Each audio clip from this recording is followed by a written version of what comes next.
Blue locket.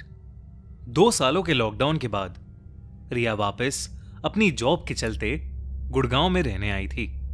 इतने समय तक वर्क फ्रॉम होम करने के बाद रिया का मन अब दोबारा ऑफिस जाने का बिल्कुल भी नहीं था, पर उसे बहुत ही कम रेंट में गुड़गांव का एक स्पेशियस अपार्टमेंट मिल रहा था। इसलिए उसने सोचा कि क्यों ना वो फिर से ऑफिस जाना ट्राई करे। मूव इन करने के बाद जब रिया अपनी बिल्डिंग में पहुंची तो उसे एक बात बहुत अजीब लगी। रिया के फ्लोर के सभी फ्लैट्स खाली थे। रिया ने जब लैंडलॉर्ड से इसका कारण पूछा तो लैंडलॉर्ड ने उसे बताया कि क्योंकि लॉकडाउन खुले हुए थोड़ा ही टाइम हुआ है, इसलिए अभी भी ज्यादातर लोग अपने घरों में ही हैं। लैंडलॉर्ड ने कहा कि कुछ दिनों में ये सब फ्लैट भर जाएंगे। लैंडलॉर्ड के कहने के बावजूद बिल्डिंग के पूरे फ्लोर पर अकेले रहने से रिया थोड़ा घबरा रही थी, पर वो एडवांस रेंट भी पे कर चुकी थी। इसलिए उसने इस बात को इग्नोर करते हुए अपना सामान अनपैक करना शुरू कर दिया। रिया का घर ऑलरेडी फर्निश्ड था और ऑफिस खुलने में अभी 2 दिन और थे, इसलिए रिया ने घर को थोड़ा रीडेकोरेट करने का सोचा। रीडेकोरेशन करते हुए रिया ने पहले से रखी एक अलमीरा को खिसकाया तो उसे वहां एक नीले रंग का लॉकेट पड़ा मिला। रिया को वो लॉकेट काफी पसंद आया और उसने तुरंत ही वो लॉकेट पहन लिया और अपने काम पर लग गई। कुछ ही देर में रोज की तरह रिया की मम्मी को उसका कॉल आया और बात करते हुए ही अचानक से रिया को अपनी मॉम की वॉइस में डिस्टरबेंस आने लगी। कुछ ही सेकंड्स में उसे फोन पर किसी अजीब भाषा में किसी के बड़बड़ाने की आवाज आने लगी। ऐसा लग रहा था कि जैसे कोई मंत्र उच्चारण कर रहा हो। इससे पहले रिया कुछ समझ पाती, फोन में से एक तीखी कान सुन कर देने वाली आवाज आने लगी। रिया ने फटाफट से फोन काट दिया। उस आवाज से रिया का सर चकरा गया था। रिया ने अपनी मॉम को टेक्स्ट डालकर उनसे बाद में बात करने को कह दिया। रिया के सर में अचानक से दर्द होने लगा था, तो रिया ने थोड़ा रिलैक्स करने के लिए अपने लिए कॉफी बनाई और अपने लैपटॉप पर मूवीज ब्राउज करने लगी। रिया को समझ ही नहीं आ रहा था कि वो कौन सी मूवी देखे। रिया के ब्राउज करते करते ही लो बैटरी होने की वजह से उसका लैपटॉप शट डाउन हो गया और लैपटॉप की काली स्क्रीन में जो रिया को दिखा उससे वो बिल्कुल चौंक उठी। एक बूढ़ा बाबा ठीक उसके पीछे खड़ा हुआ था और पलक झपकते ही वो वहां से गायब हो गया। रिया के होश उड़ चुके थे, पर वो वहम और असलियत के बीच कंफ्यूज होने लगी थी। उसने पीछे मुड़कर देखा, पर वहां कोई भी नहीं था। रिया को डर लगने लगा था। उसने पूरे घर का एक चक्कर लगाया, पर उसे कोई भी नहीं दिखा। रिया के गले में अभी भी वो लॉकेट था और वो उसे पहने ही सो गई। देर रात रिया को अपनी गर्दन पर एक खिंचाव महसूस हुआ, जिससे उसकी नींद खुल गई। आंखें खुलते ही उसने देखा कि उसकी गर्दन का वो ब्लू लॉकेट हवा में था, मानो उस लॉकेट को कोई खींच रहा हो। रिया बुरी तरह घबराने लगी। उसने हिम्मत करके जैसे ही उस लॉकेट को हाथ लगाया, वो लॉकेट वापस नीचे हो गया। दोस्तों, आप और मैं अक्सर इंटरेस्टिंग और दिल दहला देने वाली हॉरर स्टोरीज की तलाश में रहते हैं। रिसेंटली मैंने एक नया हॉरर पॉडकास्ट डिस्कवर किया है, द इंडियन पैरानॉर्मल पॉडकास्ट, जो कि 8 ऐप पर अवेलेबल है। इस पॉडकास्ट के 100 एपिसोड से भी ज्यादा आ चुके हैं और ऑलरेडी कई लाखों लोग इसे सुनते हैं। इस पॉडकास्ट को कई दिनों से मैं भी सुन रहा हूँ। इसका हर एक एपिसोड काफी यूनिक है और आपको काफी पसंद आएगा। इनफैक्ट 8 ऐप पर ऐसे और भी कई इंटरेस्टिंग शोज हैं जिन्हें आप चेकआउट कर सकते हैं। एक अच्छे इमर्सिव ऑडियो एक्सपीरियंस के साथ साथ 8 ऐप बिल्कुल फ्री है।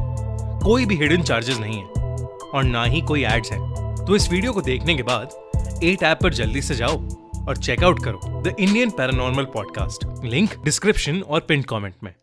अब रिया बिस्तर पर उठकर बैठ गई थी। उसने बेड के पास रखे जग से एक पानी का गिलास भरा और पानी पीने लगी।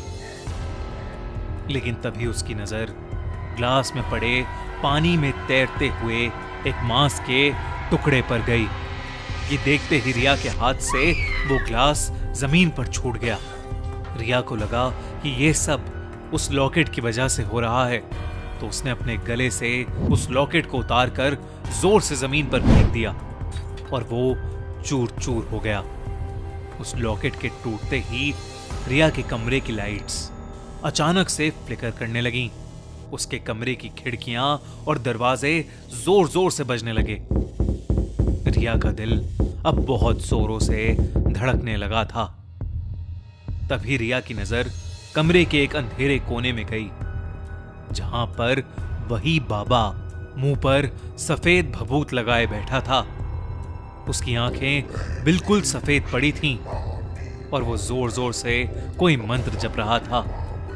ये सब देखकर रिया के पैरों तले जमीन खिसक गई। वो चीखने लगी, पर उसके चीखने पर उस बाबा ने और जोरों से मंत्र जपना शुरू कर दिया। रिया के हाथ पैर मानो जम से गए थे। वो चीखने लगी और डर के मारे उसने अपनी आंखें बंद कर लीं। उसकी आंखें बंद करते ही सब कुछ अचानक शांत हो गया। उसके बाद रिया ने जब अपनी आंखें खोली तो उसने देखा कि वो बाबा उसके मुंह के ठीक सामने खड़ा है और मुस्कुराकर अपने हाथ में रखी भभूत उसे दे रहा है। रिया जैसे तैसे करके वहां से भागी और दूसरे रूम में जाकर उसने दरवाजा बंद कर लिया। रिया की जान सूखे जा रही थी कि तभी उसकी नजर अपनी गर्दन पर गई और उसे यकीन ही नहीं हुआ।